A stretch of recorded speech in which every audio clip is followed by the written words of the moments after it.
আপনি আত্মীয়তার হক আদায় করেন। আমাদের সমাজে অনেক ধনী হয়েছেন, অনেকে ধর্ম হওয়ার পরে, ধনী হওয়ার পরে আত্মীয় স্বজনকে ভুলে গেছেন।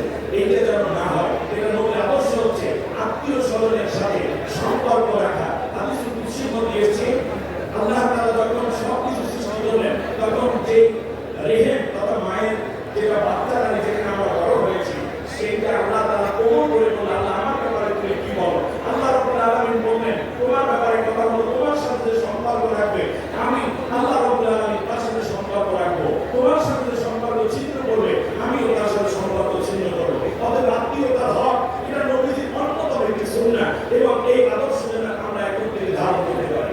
দ্বিতীয় হচ্ছে অতাহমিলুল কাল্লা, আপনি মানুষের বোঝা বহন করেন। এর মানে হচ্ছে ঋণের বোঝা হোক, কষ্টের বোঝা হোক। আবু জেহেল সম্পদ নিয়ে আর দিচ্ছে না, ইয়াতীমের মাল রক্ষণ করে আর ফিরিয়ে দিচ্ছে না, কিংবা কারো কাছ থেকে টাকা পয়সা নিয়ে আর দিচ্ছে না।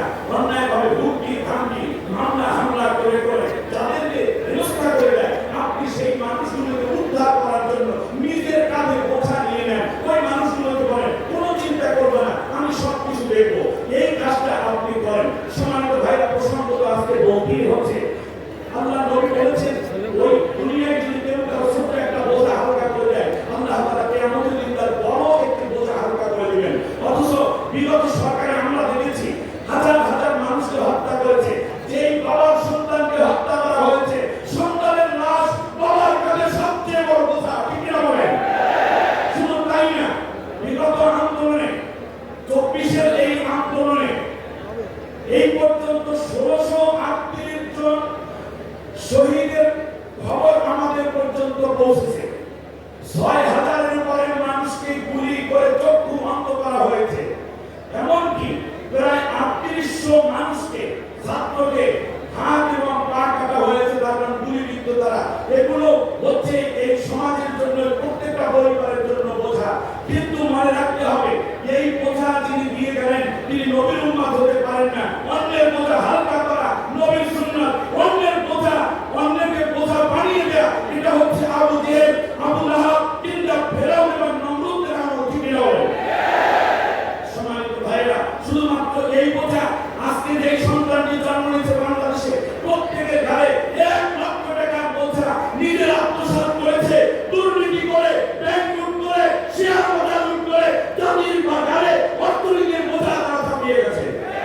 আমার দেশের পুলিশের ঘরে হত্যাকারী তথা খুনির বোঝা তারা দিয়ে গেছে। এমনি করে করে তিনি তো চলে গেলেন সবকিছু ছেড়ে, কিন্তু এই জাতিকে একটা বড় বোঝা দিয়ে গেলেন।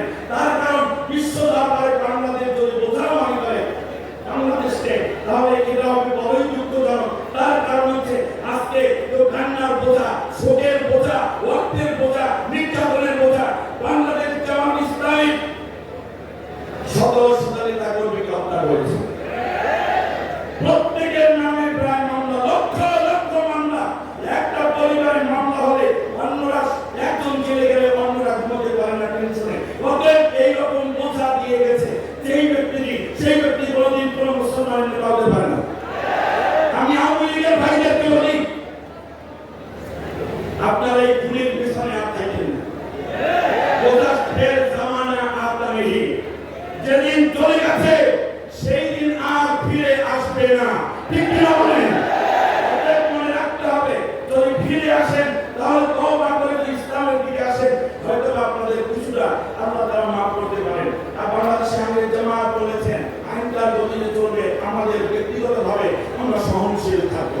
সম্মানিত ভাইরা, অতএব এই বোঝা হালকা করা নবীর কাজ, আর বোঝা দেয়া হচ্ছে আবু জেহেল, উতবা, সাইবা কাফেরদের কাজ। সম্মানিত ভাইরা, এরপরে আল্লাহ তাআলা বলছেন, আল্লাহ নবী সাল্লাল্লাহু আলাইহি ওয়াসাল্লাম সম্বন্ধে বলেন, মা তাকসিবুল মাদুমা, আপনি 10 শহীদকে বশ করেন।